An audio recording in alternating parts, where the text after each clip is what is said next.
one of the fascinating things that you've told me before is that the legacy industry doesn't understand how deeply it's been disrupted.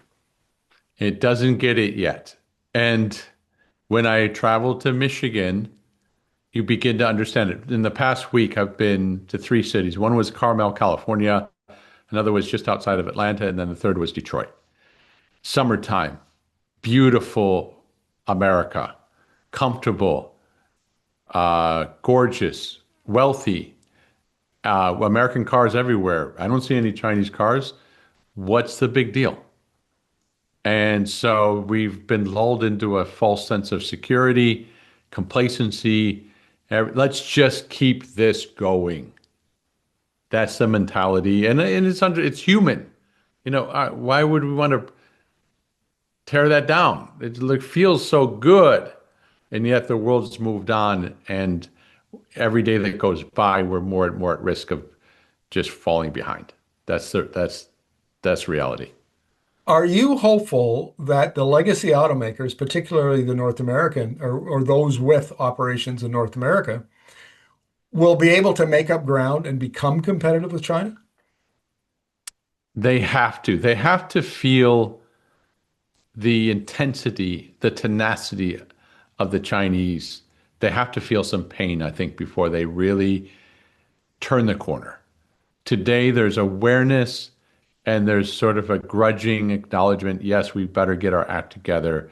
But I don't sense that there's, well, who was it? Andy Grove said only the paranoid survive. Like we need to be ultra paranoid if we're going to survive. And today the sentiment in North America's auto industry is, I just saw a LinkedIn post that said, an executive GM goes, well done, another quarter of strong profits. Yes, you're doing a good job making nice trucks and SUVs, but let's step back and look at the bigger picture. Where will we be in 5 years? And that's hard. It's hard. It's not easy. If the CEO, I'm sure Jim Farley, Mary Barra, they get it. But how do you infuse a sense of urgency in your troops when, hey, we're making money? What's the big deal? Well, let's talk about some of those companies because, Mary Barra over at GM, I think the consensus is that she's actually done a pretty good job. That, GM ran into some problems early on. It Mhm. sorted out those problems. Now it's got its own chassis design with an integrated battery, the Ultium battery, and they're producing, the Equinox at what, $35,000, which is, in the US. That's Admirable. yeah. Mhm. So here, my take on this is that there's absolutely going to be a shakeout in the Mhm. legacy automakers. Nissan probably won't make it, which I'm not happy about because I've got an Infinity, so Mhm. I'm not happy. But whatever, there'll be parts around for a while. But some of those, Mazda maybe will bite the dust, that kind of. Mhm. And at the end of the day, you'll see consolidation in the legacy automakers, and the ones that will survive are the ones that have the head start now on things like, their own software divisions and what Mhm. have you.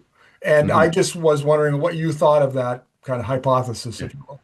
GM had a tough start, a few false starts, but there's a guy named Kurt Kelty that they hired originally from Tesla. He's really good. Heading up their battery business. They've got a couple of big partnerships now, and products are affordable. They're building those affordable vehicles. We're getting good reviews. Um, it's just, I feel as though if you ask me bottom line, I feel like the pace of things. If you ask me about China's secret superpower, it's probably speed. Markham, they move so quickly to design, engineer, develop a new product. Maybe in the West, 4 years. The Chinese do it in two.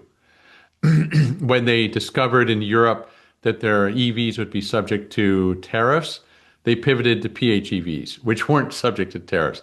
They don't waste any time. So I think that we're heading in the right direction. We just need to accelerate, move into the fast lane to be competitive with the Chinese.